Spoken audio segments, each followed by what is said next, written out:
In every anime you've ever watched, power has rules, a ceiling, a limit the hero must break through with sheer will. But what if I told you there's one hero who never had a limit to begin with? Not because he trained the hardest, but because he broke the concept of limits itself. Today, we're answering one question that breaks power scaling debates. Is Saitama from One Punch Man truly the strongest anime hero ever? And I need you to do something right now. Pause and comment below. Who could beat Saitama? Before this video ends, your answer will change.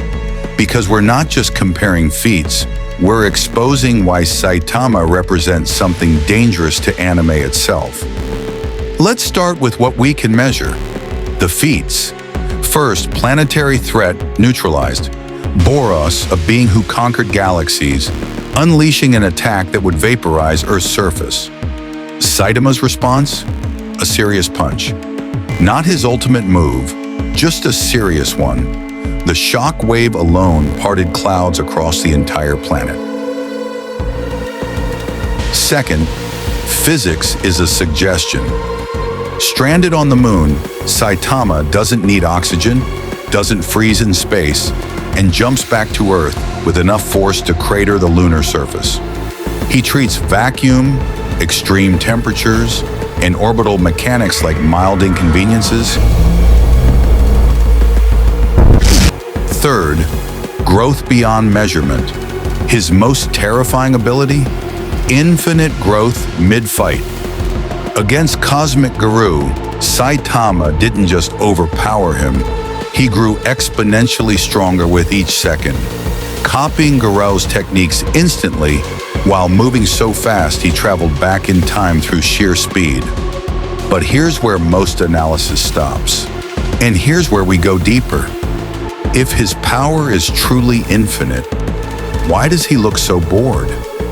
Saitama isn't just strong within his story. He's strong because of what his story is. Every other anime hero follows the effort equals power equation. Goku trains in higher gravity. Naruto masters new jutsu. Ichigo unlocks new forms. Their growth is the story. Saitama did the opposite. He completed his growth before the story began. His joke training didn't make him strong. It showed us he exists in a different kind of narrative. One Punch Man isn't a story about can he win? It's a story about what happens after you've already won everything. And this is the uncomfortable truth. Saitama's power isn't measured in planets destroyed. It's measured in narrative immunity. The story itself protects him from ever facing a real challenge. But wait, I hear you typing. Giorno Giovanna has Gold Experience Requiem, a literal no to any attack. Goku transcends gods. Gojo is literally untouchable. Here's the problem with that comparison. Other overpowered characters are bound by their universe's rules. Saitama? The rules bend around him. Other characters have defined abilities and limits. Saitama has never shown a limit.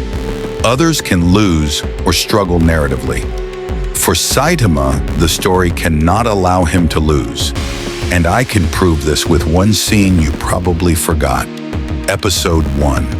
Saitama is not yet a hero. He's a depressed salaryman saving a kid. Creblante is a low-level monster. And Saitama struggles. He gets hurt. He bleeds. This is the only time in the entire series Saitama shows physical vulnerability. And it happens before he breaks his limiter. After this moment, nothing. Not a scratch. Not a flinch. The story tells us explicitly, once Saitama became Saitama, the concept of losing left the narrative vocabulary. Which leads us to the real question. What if Saitama isn't the strongest hero, but the most tragic? His power has cost him everything that makes a hero's journey meaningful. No camaraderie. He's always alone at the climax. No growth. He's already at the destination. No satisfaction. Victory feels empty. Even his rival, Genos, exists in a completely different league. Their relationship isn't mentor-student. It's a god humoring a devoted follower. In episode 5, Saitama tells King, "I just wanted to be a hero who could beat villains with one punch." He got his wish, and it destroyed his ability to feel anything from heroism. This isn't a weakness in his character design. This is the character design. Saitama represents the endpoint of power fantasy. What happens when you remove all struggle? So back to our original question. Can we call Saitama the strongest when strength traditionally means overcoming adversity? Here's my take. Saitama exists in a different category entirely. Comparing him to Goku or Gojo is like comparing a chess grandmaster to someone playing a different game with different rules. But, and this is important, within the context of anime as a medium, Saitama represents the ultimate deconstruction.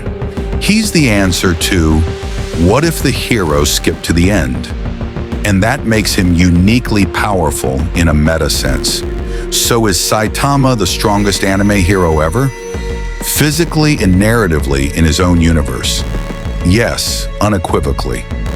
In a cross-anime battle debate, he breaks the debate itself, and that's why he matters.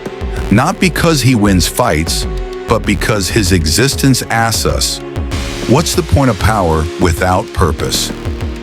If this analysis changed how you see Saitama, smash that like button. It tells YouTube you want more content that goes beyond surface-level power scaling.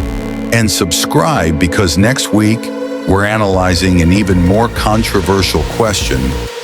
What if Saitama met Goku? And the answer isn't about who would win. It's about what their interaction would reveal about both their characters